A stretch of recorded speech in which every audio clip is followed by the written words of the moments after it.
Muy bien. Ahí ya ven la pantalla. Sí, profe. Muy bien. Entonces, hoy vamos a empezar con el tema que está numerado como tema número 6. El tema número 5 es el correspondiente a sustratos. No es un tema de gran relevancia, el de sustratos, entonces por lo general lo dejamos hasta el final. Si tenemos tiempo lo vemos, si no, la parte importante y medular la vamos viendo en otros temas. Entonces, sustratos es parte de otros temas que vemos a lo largo del semestre, por eso lo dejamos como un optativo si tenemos oportunidad de verlo a fondo. Entonces, vamos a ver bioreactores el día de hoy. Vamos a ver algo de generalidades. Es un poquito tediosa esta presentación porque vamos a ver tipos de bioreactores y tipos de propelas, pero es necesario que lo sepamos, que analicemos toda esta información y tratemos de procesarla porque el bioreactor pues, es muy importante en todos los procesos industriales. Entonces, como bioreactor, nosotros tenemos al recipiente donde se lleva a cabo el proceso biotecnológico.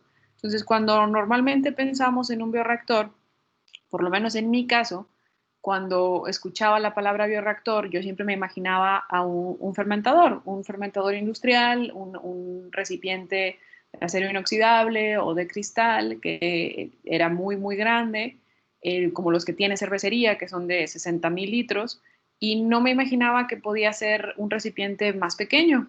Y sí, un bioreactor como tal es un recipiente en el cual se lleva un proceso biotecnológico. Entonces, un bioreactor puede ser un matraz, puede ser un recipiente que nosotros adaptemos, como los muchachos que cultivan microalgas en el instituto, que en ocasiones utilizan botellas de 2 litros de plástico de refresco, o los fermentadores industriales que conocemos que usan las grandes empresas. El diseño de estos recipientes debe ser tal que asegure un ambiente uniforme y adecuado para las células, microorganismos o enzimas, o en general cualquier metabolito que nosotros queramos producir. Entonces, aquí es donde empezamos a tener la visión de que se va a poner complicado el proceso industrial. El replicar las condiciones que tenemos en un matraz de 250 mililitros o de 1 litro y tratar de tener exactamente las mismas condiciones en un matraz en un fermentador de 14 litros, como el que tenemos en la planta, con el que hacen ustedes la práctica de cinética y cultivo continuo, y de ahí brincar a uno de 250 litros, y de ahí brincar a uno de 5,000 litros, es bastante, bastante difícil, precisamente porque no podemos asegurar de forma fácil y sencilla un ambiente uniforme para todas las células o microorganismos que componen nuestro proceso. Entonces, se considera que el reactor es el corazón del bioproceso y su diseño es bastante complicado, ya que se basa tanto en los aspectos científicos del microorganismo y del proceso como tal, y en principios de ingeniería que se tienen que coordinar. Para el crecimiento microbiano, por lo general se hace en cultivo líquido. El conjunto bioreactor sistema de cultivo debe cumplir con un número de objetivos que están aquí enumerados. Como objetivo número 1 es mantener las células de manera uniforme con una distribución en todo el volumen del cultivo. Entonces, si ustedes se tratan de imaginar su matraz de 250 mililitros y ustedes tienen un medio líquido y hacen una inoculación y lo dejan estático en la mesa, ¿qué va a pasar con ese crecimiento de ese microorganismo? ¿Qué se imaginan que va a pasar? Inoculan y lo dejan sobre la mesa. ¿Qué pasa? O así es como se hace la incubación.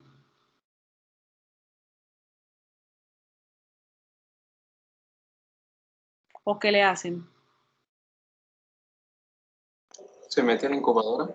Se puede meter a la incubadora, sí, pero en ocasiones cuando queremos estimular el crecimiento, lo que hacemos es ponerlo en un shaker, lo ponemos en movimiento. Uno, para que haya una distribución uniforme y dos, para que pueda haber un intercambio de gases más efectivo. Entonces, esa condición de movimiento y de uniformidad en el volumen del cultivo tiene que cumplirse independientemente del volumen que tenga nuestro bioreactor, ya sea un matraz de 250, un fermentador de 14 litros o un fermentador de 5000. Esas mismas condiciones se deben cumplir, entonces se vuelve más complicado el agitar un matraz chiquito, después agitar un fermentador más grande y finalmente agitar un reactor que me va a involucrar un volumen de medio mucho más difícil de mover. Entonces, ahí es donde empiezan a ver las dificultades al momento de escalar nuestros procesos. Entonces, el punto más importante es que debe haber una uniformidad en la distribución de las células en el volumen del cultivo. También debemos tener constante y homogénea la temperatura. Eso también es complicado, porque como bien dice su compañero, en ocasiones metemos nuestro matraz a la incubadora o nuestro shaker tiene control de temperatura, lo cual hace que, o sea, pónganse a pensar cómo calientan ustedes un líquido. Si ustedes, ¿qué es más fácil, calentar 100 mililitros de leche o calentar un litro? ¿Con qué se tardan menos? Con los 100 mililitros. Definitivamente. Entonces, es el mismo problema que tenemos cuando nuestro reactor tiene un volumen de medio mucho mayor que nuestro matraz. El mantener constante y homogénea la temperatura se vuelve un reto porque podemos, pensando en lo más rústico, podemos poner una fuente de calor en el fondo, pero eso, ¿cuánto tiempo nos va a llevar? ¿Cuánta energía vamos a gastar? Tanto para encenderlo como para mantenerlo. Entonces, si tenemos un volumen de miles de litros, imagínense la energía que se va a emplear para poder calentarlo a la temperatura que nosotros requerimos. Entonces, aquí es donde ven también ustedes, se empiezan a dar cuenta que las operaciones unitarias de un proceso industrial, como por ejemplo calentar un medio, involucran un costo e involucran que si vamos a gastar energía debemos tener una fuente de esa energía, entonces ya sea que sea electricidad o calor. Entonces eso nos involucra dinero, nos involucra que el producto que vamos a obtener de esa reacción pues va a tener que incorporar esos costos. A mayor cantidad de operaciones unitarias, mayor costo. A mayor duración de esas operaciones, pues mayor costo. Entonces, uno de los puntos que siempre queremos evitar en procesos industriales es precisamente calentar. A la menor temperatura que se pueda realizar el proceso, si se puede a temperatura ambiente, mejor, pero por cada grado que nosotros tengamos que subirle a ese medio de cultivo, nosotros estamos perdiendo tiempo, energía y ganancia. Entonces, ese es un punto también muy importante cuando estamos haciendo nuestros procesos. También debemos estar conscientes que debemos minimizar los gradientes de concentración de nutrientes. Entonces, al final, todos regresan al mismo punto. Debemos tener una distribución uniforme. Prevenir la sedimentación, igual, regresamos al mismo punto, mantener uniforme la distribución del volumen. Mantener el cultivo puro, eso también es muy importante. Les regresamos al ejemplo de las microalgas. Las microalgas son un microorganismo que es relativamente sencillo de cultivar, sencillo de propagar, pero cuando ya lo tenemos, por ejemplo, en reactores abiertos que están expuestos, son muy, muy sencillos de contaminar. Hay microalgas que son oportunistas también, crecen más rápido. Por su misma naturaleza, el microorganismo oportunista lo que va a tener es una mayor velocidad de duplicación o de reproducción, entonces por lo general toman el control de los medios bastante rápido. El mantener un ambiente aséptico también es muy importante, involucra el tipo de material con el cual vamos a construir nuestro reactor. Por lo general son de acero inoxidable o de vidrio templado, dependiendo del volumen que contengan. ¿Por qué de estos materiales? Pues porque son más fáciles de esterilizar, son más fáciles de limpiar y nos aseguran un ambiente aséptico en mayor grado que otros materiales. Obviamente lo que queremos también es maximizar el rendimiento y la producción de nuestro proceso, minimizar el gasto y los costos de producción, como les mencionaba, también haciendo mucho énfasis en las operaciones unitarias que vamos a utilizar para nuestro proceso industrial y reducir al máximo el tiempo de producción. De todas estas, obviamente la primera es la más importante y casi la gran mayoría de todas se relacionan con la distribución uniforme. Y eso va a depender de, el diseño de nuestro sistema, tanto de nuestro cultivo como de nuestro reactor. Entonces, las operaciones que normalmente realiza un bioreactor es de homogenización, de mezclado sólido-líquido, de procesamiento de líquido-líquido o de gas líquido y de intercambio de calor. Entonces, si lo vemos como un recipiente o como un contenedor, pues lo que va a hacer es precisamente todas estas funciones. Para eso tenemos accesorios, que son los que vamos a ver en unas diapositivas posteriores. Entonces, para poder homogenizar, ¿qué requerimos que esté homogéneo? La temperatura y la distribución de concentración. Entonces, para eso, por lo general, tenemos barras de calentamiento, que pueden ser, y barras de enfriamiento también, para poder controlar esta temperatura. Las barras por lo general son verticales, corren a lo largo del recipiente y de esta manera podemos nosotros asegurar o establecer una concentración de temperatura de una manera uniforme o lo más uniformemente posible. Obviamente ocurren fallas en los procesos y eso nos afecta el rendimiento. Otra función que realiza el fermentador o el bioreactor es mezclar. Entonces puede ser una mezcla sólido-líquido en la cual se mantiene una suspensión con distribución de sólidos uniforme, dependiendo del proceso que nosotros queramos realizar. Por lo general, el procesamiento que se hace es un procesamiento líquido-líquido, en el cual vamos a dispersar una fase dentro de otra, o un procesamiento gas-líquido, en el cual se dispersa un gas en un líquido. Existen procesos que requieren la adición de oxígeno, entonces requerimos nosotros dispersar este gas en toda nuestra columna de fermentación. Y obviamente también hacer intercambios de calor. Entonces, como pueden ver, el recipiente, que es el fermentador como tal, el bioreactor, las funciones que hace son de uniformizar el proceso, las condiciones para que todas las células que están en suspensión reciban exactamente los mismos nutrientes y las mismas condiciones. ¿Dudas hasta aquí? ¿Preguntas? ¿Comentarios?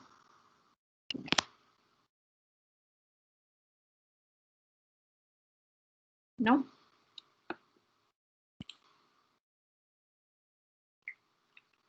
Muy bien. Entonces, continuando. Las características que debe tener un reactor, lo más simple posible, mejor. Que pueda ser operado de forma continua. Esto nos ayuda a tener disponibles los tres tipos de cultivo que existen, que es el batch, el feed batch y la operación continua. Es mucho más fácil adaptar un reactor que está preparado para hacer un cultivo continuo, es más fácil adaptarlo a un batch que un batch a un cultivo continuo. ¿Sí les queda clara esa parte? ¿Sí entienden la diferencia?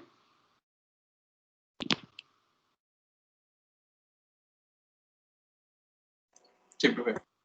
Muy bien. Entonces, mientras más sencillo sea, mejor. Que pueda contener un alto número de microorganismos por unidad de volumen. Otra característica importante es que pueda mantener a las células de forma uniformemente distribuidas en todo el volumen del cultivo a fin de prevenir la sedimentación o flotación, como ya lo hemos remarcado, que sea capaz de suministrar oxígeno a una velocidad que satisfaga el consumo.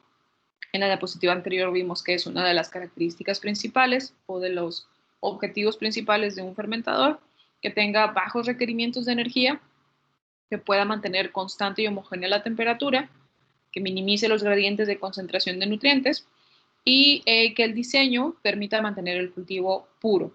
Una vez que todo el sistema pueda ser esterilizado y se pueda sembrar el microorganismo deseado. En alguna ocasión tuvimos una visita en el instituto de una empresa alemana que precisamente se dedica a hacer fermentadores. Entonces es una casa comercial que no recuerdo ahorita, Sartorius se llama, creo. No les quiero decir mentiras, no recuerdo exactamente. Y nos fueron a ofrecer equipos, obviamente equipos extremadamente caros, pero súper equipados y tenían una iban a hacer la presentación de una tecnología que en México todavía no, hasta ese momento no existía, nadie la había adquirido todavía. Era una especie de cubierta de polímero para los fermentadores de, si mal no recuerdo, de 15,000 litros. No hay muchos fermentadores así en México, la gran mayoría los tienen en el Estado de México y en el centro de la República y se utilizan para la producción de medicamentos, de antibióticos. Hay pocas empresas en México que lo hacen, pero las que lo hacen son bastante buenas y ellos lo que proponían con esta cubierta era que tú pudieras dedicar tu fermentador a diferentes procesos. Entonces, imagínense un recipiente de esa capacidad, de 15,000 litros. Terminan la fermentación, hacen la separación del producto y después hay que limpiar. Hay que limpiar ese fermentador y hay que esterilizarlo. Vamos a ver técnicas de esterilización más adelante. Pero imagínense, ¿cómo le hacen para esterilizar un recipiente de esas dimensiones? No hay un autoclave más grande. Obviamente no lo vamos a esterilizar en otro equipo. Tiene que haber una solución a este proceso, que es por lo general con gases.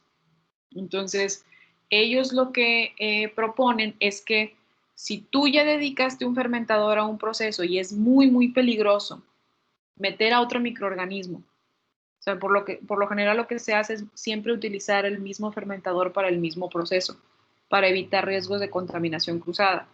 Porque si bien tienes técnicas de esterilización muy efectivas, pues no son 100% eficaces. Te puede quedar ahí algún resto del microorganismo viable y cuando tú pongas tu otra fermentación, ese microorganismo la puede afectar.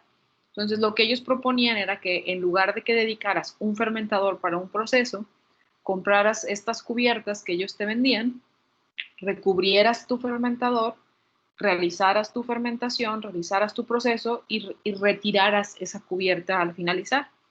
Entonces, como les menciono, esa tecnología, por lo menos hasta ese entonces, que fue el año pasado, nadie la había adquirido en México todavía, pero es una opción bastante viable. Aparte era un polímero natural, es degradable, no había contaminación extra, era una alternativa bastante buena. Entonces, hay innovaciones en esta área bastante continuas. Pero el objetivo de todas estas innovaciones es precisamente cubrir todas estas características, que sea lo más fácil posible de hacer los procesos. Existen clasificaciones para los bioreactores. En esta que vamos a ver se puede clasificar de 3 maneras diferentes. Se pueden clasificar en base a su forma, se pueden clasificar en base a las fases que manejan o se pueden clasificar en base a su manera de operación. Entonces, en base a su forma, tenemos como los clásicos, el bioreactor de tanque agitado, de columna de burbujeo, el tipo airlift, el de lecho empacado, de lecho fluidizado o de film o goteo. En las fases que pueden manejar puede ser una fase homogénea y una fase heterogénea y en condiciones de operación existen aquellos que son discontinuos, semicontinuos y finalmente continuos. En cuestión de diseño, las especificaciones del reactor y su forma dependen de algunas decisiones importantes que nosotros debemos tomar. Una, ¿qué tipo de configuración va a tener nuestro reactor? Si va a tener agitación mecánica o agitación por aire a presión. ¿Qué tamaño vamos a requerir del bioreactor? El tamaño va a depender de acuerdo a la producción deseada y en base a la relación altura-diámetro de nuestro tanque. En este punto, si va una persona, se nos acerca al instituto, que es por lo general lo que pasa, va un empresario o va un joven emprendedor, que ahora en estos últimos años hemos tenido a varios, y ellos nos plantean una idea, nos plantean un proceso industrial que traen en mente. La recomendación siempre es que empiecen con lo pequeño, que no vayan y compren un reactor de miles de litros, que empiecen con reactores de 50 litros y empiecen a hacer sus lotes de producción en esa escala. Porque empezar con 1,000 litros, empezar con 5,000 litros es bastante arriesgado. Tienes un capital limitado en ocasiones no. Pero cuando es así, lo ideal es ser conservador e irte paso a paso. Entonces, el tamaño del reactor, como viene aquí mencionado, es de acuerdo a la producción deseada. Tú puedes desear producir miles de toneladas, pero tu capacidad, tu experiencia y la complejidad de tu proceso en ocasiones no te lo permiten. Entonces, otro punto importante son las condiciones que requieres. Necesitas control de temperatura, control de pH, necesitas oxígeno disuelto. Todo esto influye de manera bastante crítica en el diseño de nuestro bioreactor. Y obviamente en el modo de operación. Como ya les mencionaba, podemos tener reactores que funcionen solamente como batch, como cultivo continuo o como alimentados. Entonces, la diferencia entre uno y otro pues es el equipamiento que tienen el fermentador, y de forma ideal es mejor tener uno que pueda funcionar como cultivo continuo, porque lo podemos adaptar a cualquiera de los otros dos. Es mucho más sencillo hacer esta adaptación que tener un fermentador que solamente funciona en batch, y adaptarlo a cultivo continuo pues ya se vuelve más complicado. Este es un reactor de tanque agitado, es el clásico, es el que vamos a conocer en la práctica virtual. Es el típico bioreactor que consta de un tanque cilíndrico, como ven aquí, con un sistema mecánico de agitación. Entonces tiene un motor, tiene un eje central, tiene una propela de agitación, estos son los agitadores, y estas son algunas de las partes que lo componen. Tiene una salida para gases, una salida para agua, una entrada de agua. Este tubito que ven por aquí es nuestra chaqueta de enfriamiento. Tenemos nuestro aireador, esta que parece como hornilla aquí abajo, por aquí es donde salen burbujas de aire. Nuestro jacket o nuestra camisa, como les mencionaba, y nuestros baffles.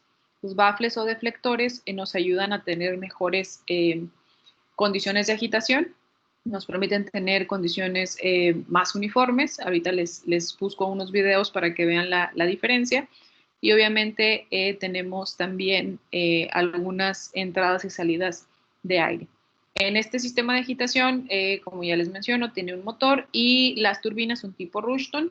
Estas cuadraditas de aquí son las clásicas, son íconos de la biotecnología industrial.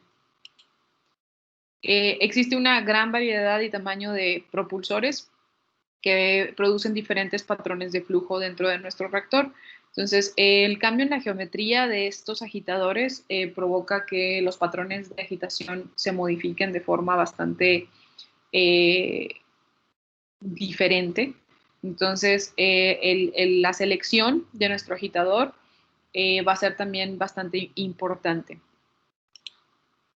Se utiliza entre los 70 al 80% del espacio del reactor para permitir la desintegración de burbujas de gas en la superficie y la formación de espuma. El reactor por lo general posee un sistema para control de temperatura, que como les menciono puede ser una chaqueta o un serpentín interno. Entonces, el material del cual está hecho nuestro serpentín es por lo general acero.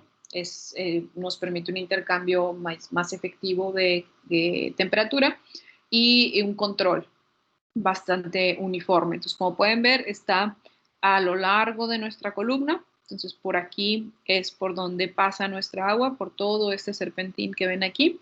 Y por aquí es donde vamos a introducir aire de igual manera. Y por aquí es donde entra esta es nuestra fuente de entrada de agua.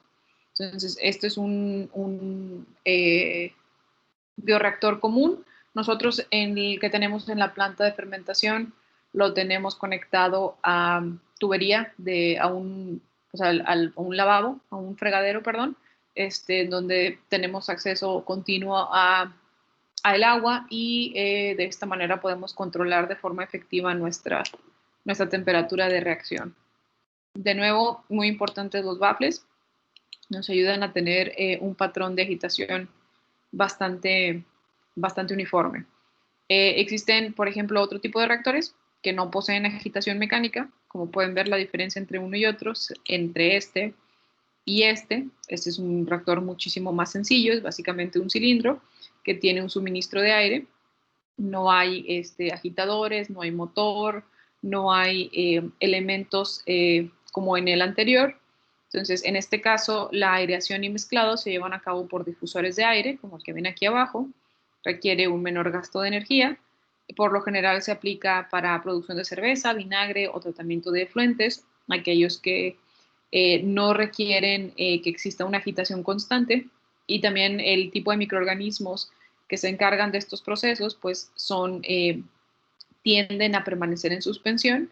Entonces, como no recuerdo si fue en este grupo, un compañero que nos platicaba de los tipos de fermentación de cerveza, pero una característica de las levaduras que hacen fermentación de cerveza es que algunas son altas y algunas son bajas. Entonces, tienen la capacidad de distribuirse de manera uniforme.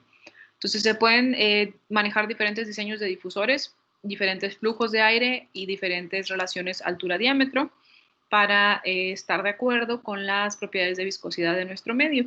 Entonces, como siempre, regresamos al mismo punto. Va a depender del proceso, va a depender del microorganismo, en este caso también, el tipo de reactor que vamos a seleccionar. En el tipo Airlift, aquí si ven la diferencia, aquí no hay una agitación mecánica tampoco. En este caso son dos cilindros concéntricos, entonces tenemos uno y después tenemos otro. Por la base de uno de ellos se inyecta aire. Entonces, este tipo de reactores han tenido mucho énfasis, mucho auge, precisamente porque se utilizan para producción de microalgas. Entonces, el flujo de aire y la dirección del aire y dónde se pone el dispersor del aire son tesis completas. Entonces, lo que queremos es que se genere una circulación de líquido ascendente en el compartimento interno, como pueden ver aquí, que vaya de forma ascendente y descendente en el externo. De esta manera se favorece el mezclado, entonces tenemos una fuente de aire aquí, obviamente tenemos un menor gasto de energía, entonces generalmente proveen un mejor mezclado que las columnas de burbujeo, como estas de acá, son muchísimo más sencillas, entonces con una pequeña adaptación que fue tener un cilindro interno, mejoramos de forma bastante efectiva puntos débiles de nuestro bioreactor anterior. Entonces, este tipo de reactores, como les menciono, se utilizan para producción de proteína unicelular, para cultivo de células vegetales, células animales, tratamiento de efluentes, etc. Y la altura típica que manejan estos reactores es de 10 a 1. Este es el ejemplo de, como les menciono, la localización del dispersor de aire. Entonces, hay algunos que son centrales y relativamente grandes. Entonces, lo que hacen es provocar que haya un movimiento ascendente por el cilindro interno y descendente por el externo. Y también existen otro tipo de configuraciones en el cual tenemos la dirección ascendente por el externo y descendente por el interno, o por un lado, o depende, ¿no? Aquí, como les menciono, estos trabajos de investigación que evalúan el efecto de los patrones de distribución, de los flujos de aire, de los flujos de mezclado, de los patrones que se forman, son trabajos de años, de muchas repeticiones y que solamente en ocasiones se aplican al proceso que se está estudiando. Entonces, si hacemos una comparación entre las características de los tres tipos de bioreactores que acabamos de ver, podemos darnos cuenta que para medios con viscosidad baja podemos utilizarlo cualquiera de los tres. Podemos utilizar el tanque agitado, nos va a dar un buen mezclado, nos va a dar una buena transferencia de masa. De igual manera para la columna de burbujeo o el tipo Airlift. En el caso de cuando ya estamos modificando nuestro medio y el medio se vuelve un poquito más complejo, en este caso modificando la viscosidad, si tenemos una viscosidad alta, nuestro tanque agitado nos sigue funcionando de manera efectiva. ¿Por qué? Porque tiene agitación mecánica. Ya vimos que hay agitadores, que hay configuraciones que nos pueden mejorar este tipo de procesos, pero en el caso de la columna de burbujeo del tipo Airlift, vemos que no hay agitación mecánica, entonces cuando tenemos un medio complejo, un medio que nos presenta este tipo de retos, pues no son los más adecuados. En caso de transferencia de calor, en el caso del tanque agitado, pues no es el más adecuado. Vemos que si bien tiene adaptaciones como tener los serpentines o las chaquetas de enfriamiento, en ocasiones no se libera el calor de una forma efectiva. En el caso de la columna de burbujeo tampoco es el más adecuado. En el caso del tipo airlift, en este caso sí sería el de elección. Vemos que los patrones que se forman y la distribución que nos permite tener la columna de burbujeo precisamente, perdón, el flujo de nuestras burbujas nos permitirían tener una transferencia de calor más efectiva que en los anteriores. Entonces, de aquí todo dependerá del que quieran elegir y el objetivo para el cual lo elijan. Entonces, las consideraciones prácticas que deben tomar en cuenta para diseñar un bioreactor, como les mencionaba, los materiales de elección por lo general son acero inoxidable o vidrio templado. Si el reactor tiene una capacidad menor de 5.000 litros, perdón, de 500 litros, se puede utilizar de vidrio templado. Me distraje porque estaba pensando en los fermentadores que tenemos en la planta. Los que utilizamos para que ustedes manejen son de 14 litros y ya son pesados, o sea, sí son bastante, no son muy voluminosos, son relativamente pequeños, pero sí son muy pesados. El vidrio templado del cual están elaborados sí es bastante grueso y bastante caro. Entonces son bastante peligrosos de lavar porque el que se estrelle o el que se abolle, porque no es tan fácil de quebrar, pero sí es fácil de lastimar. Entonces, acuérdense que si tiene alguna abolladura o si tiene algún punto débil en su estructura, vamos a estarlo sometiendo a cambios de temperatura y los vamos a estar sometiendo a agitaciones constantes. Estos fermentadores, en ocasiones, los estudiantes de posgrado los someten a meses de agitación continua. Entonces, esas condiciones exhaustivas, si existe alguna falla o alguna abolladura, puede significar el fin de esa jarra de fermentación. Entonces, para reactores comerciales, por lo generalmente no se elige vidrio. Obviamente es sumamente peligroso trabajar con un fermentador que es de un material delicado. Por lo general se utiliza acero inoxidable, que va a soportar una presión mucho mayor y temperaturas mucho mayores por periodos de tiempo mucho más extensos. Se recomienda que tengan una tapa removible o una entrada amplia que permita la limpieza y o mantenimiento del equipo. Esto es bastante importante porque va a tener que ser limpiado y esterilizado de forma constante. Entonces, el hecho de que se pueda tener un acceso libre al interior del fermentador es una característica que se debe considerar. Por lo general también se recomienda que tengan una ventana vertical para vigilar el contenido del reactor. Si bien no es un parámetro cuantificable, el hecho de que tú conozcas tu reacción y sepas de qué color es, a qué huele, cómo se comporta la viscosidad a vista. No les estoy hablando de parámetros que ustedes tomen una muestra y la lleven al espectro o que le midan la viscosidad o que utilicen otra técnica cuantitativa. Estoy hablando de su experiencia como encargados de esa reacción. Uno llega a conocer muy bien a su microorganismo y llega a conocer muy bien sus reacciones. Por ejemplo, en mi caso, cuando yo produzco biodiesel, yo sé que a los 17 minutos va a haber un cambio en la reacción. Si hice si seguí las instrucciones y tomé las precauciones debidas, a los 17 minutos debo ver un cambio en mi matraz. Si no veo un cambio, algo estoy haciendo mal. O mi muestra debe ser reevaluada. Entonces, esas son las condiciones que uno va aprendiendo con la marcha, con el hacer repeticiones de tu experimentación. Entonces, una ventana vertical te sirve para eso, te sirve para ver si lo que está pasando dentro del fermentador tiene coherencia con lo que esperas a la hora a la que lo estás viendo. También debe tener entradas para adición de antiespumantes, de ácidos, de bases. Debe tener una salida de aire para liberar presión y eso involucra que nuestra tapa va a tener muchas aberturas. Entonces, que ahorita vamos a ver un ejemplo. Debe también tener puertos para electrodos de pH, de temperatura y de oxígeno.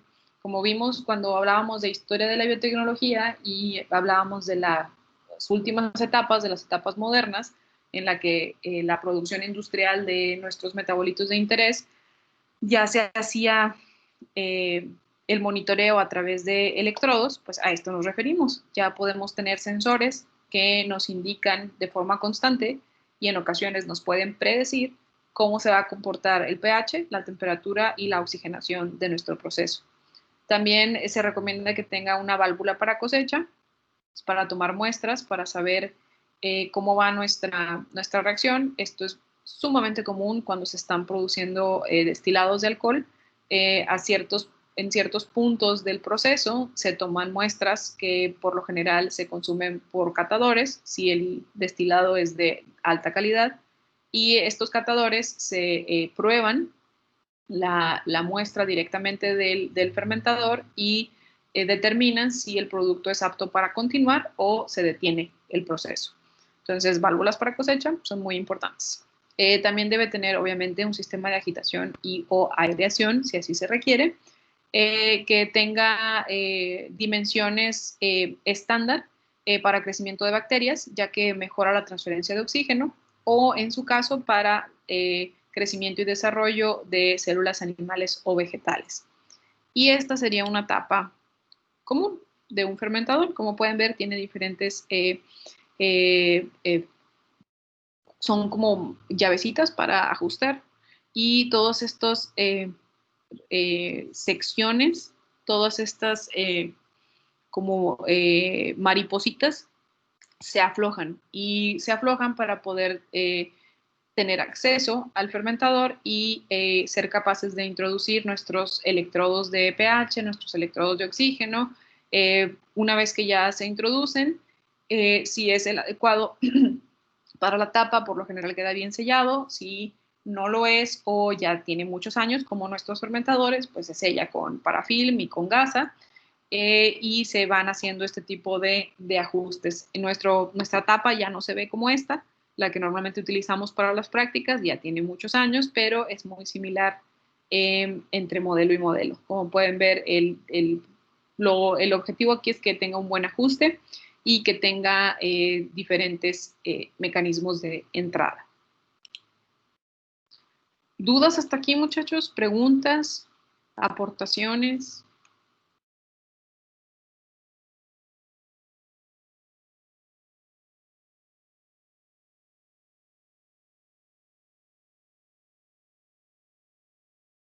No.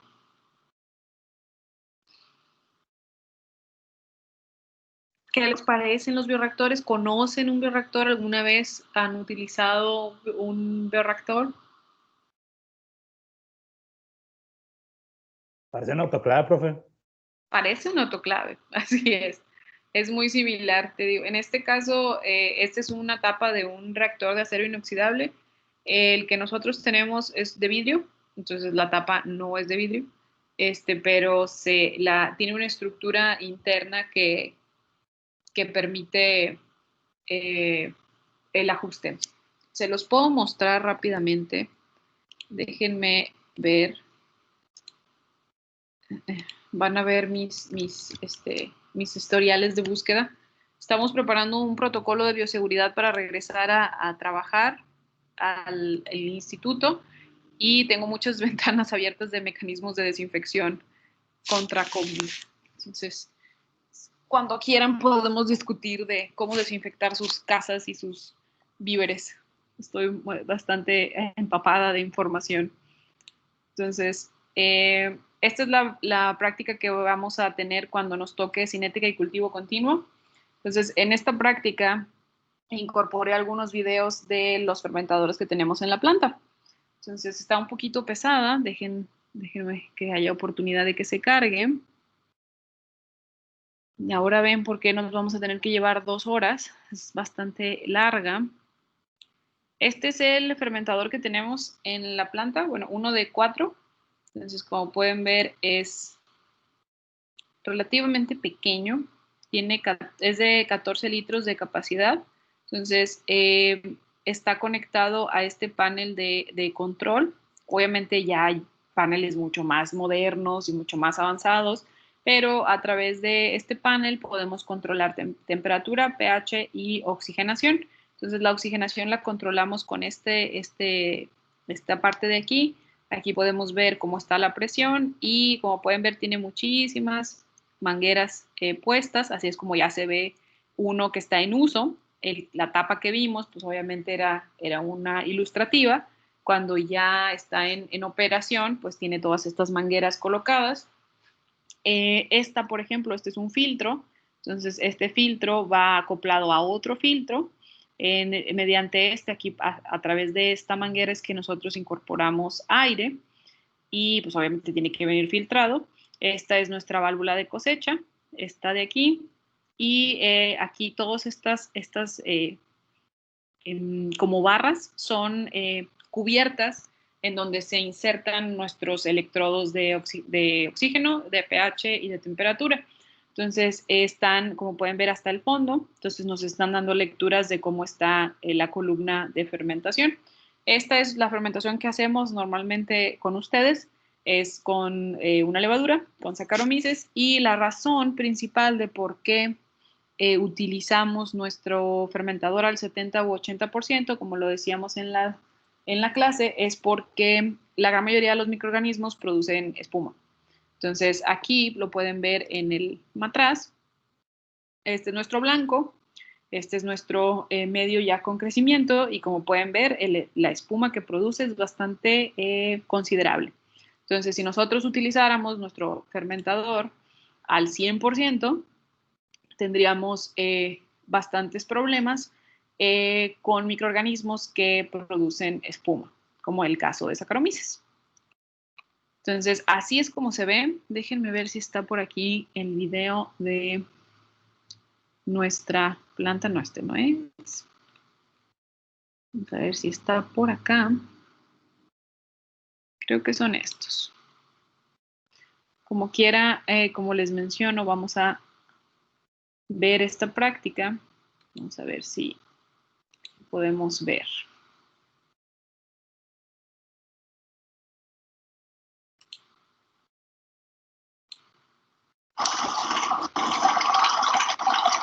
A ver si se ve en grande.